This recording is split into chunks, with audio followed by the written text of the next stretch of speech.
Dog lover खुद को समझते क्या है? अगर इन्हें इतना ही डॉग से प्यार है तो क्यों नहीं सारे स्ट्रे डॉग को खुद पाल लेते हैं? इनकी वजह से पूरे सोसाइटी, पूरे मोहल्ले, पूरे जिले में परेशानी हो रही है। ठीक है, समझते हैं आपकी बात को।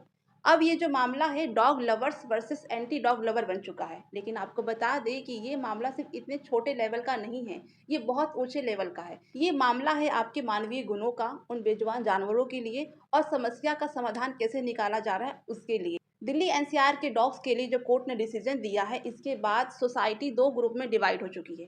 एक ग्रुप कहती है कि कोर्ट ने बिल्कुल सही कहा है, इस डॉग की वजह से बच्चों को, बुजुर्गों को और जो अनजान व्यक्ति सोसाइटी में आते हैं लाइक कुरियर बॉय, उन सभी को प्रॉब्लम होती है। रेविश की प्रॉब्लम बहुत ज़्यादा बढ़ रही है, इसीलिए एकदम सही डिसीजन है।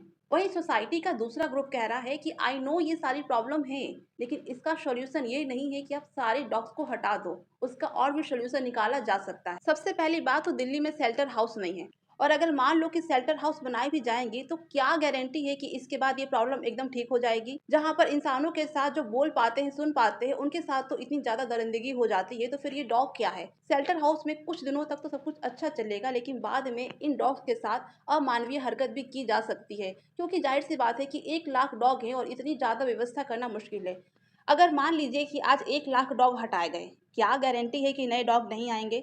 कम से कम अभी डॉग मंकी को तो दूर रखते हैं, क्योंकि मंकी का आतंक भी कम नहीं है, वो भी बहुत अच्छी खासी है दिल्ली या फिर अन्य शहरों में।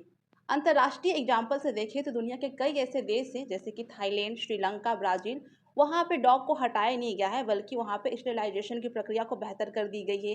रेबीज वैक्सीनेशन को बढ़ा दिया गया है। यहाँ तक कि जो लोकल पब्लिक है उनके साथ में अच्छे से मैनेजमेंट करके इस डॉग की समस्या का हल निकाला गया है। और ये कोई समस्या का सोल्यूशन नहीं है, आज डॉग हटाएंगे, कल गाय हटाएंगे, फिर बंदर हटाएंगे, यानी कि सिर्फ हटाना ही चलते रहेगा, लेकिन समस्या का सॉल्यूशन नहीं होगा। ये बिल्कुल ऐसे है जैसे कि अगर आपके हाथ पे कोई छोटा सा जख्म हो गया है तो आप पूरे हाथ को नहीं काट सकते हैं, आप उस जख्म को ठीक करने की कोशिश करेंगे। इसीलिए इस डॉग के फैसले पर इतना ज़्यादा विवाद हो रहा है। इस प्रॉब्लम का एक ही सॉल्यूशन है, स्टेरिलाइजेशन, वैक्सीनेशन, नसबंदी और एक अच्छी बेहतर जिम्मेदार मैनेजमेंट, जो डॉग के साथ अमानवीय हरकत ना करे। उनका भी हक है, उनकी भी धरती है, बस ये है कि कुछ डॉग के चलते सभी डॉग को हम सजा नहीं दे सकते हैं। जो अटैकिंग डॉग है उनको हटाया जाए, उनको शेल्टर होम में छोड़ा जाए, लेकिन जो और डॉग है, जो मासूम है, बेजुबान है, उनके साथ ऐसा अन्याय ना ही किया जाए तो बेहतर होगा। फिलहाल अच्छी बात ये है कि पब्लिक के इतने ज्यादा विरोध की वजह से अब इस डिसीजन पे कुछ सोचने का प्लान किया गया है। जस्टिस वी आर गवई ने कहा है कि हम इस फैसले पे दोबारा से निर्णय लेने का प्रयास करेंगे।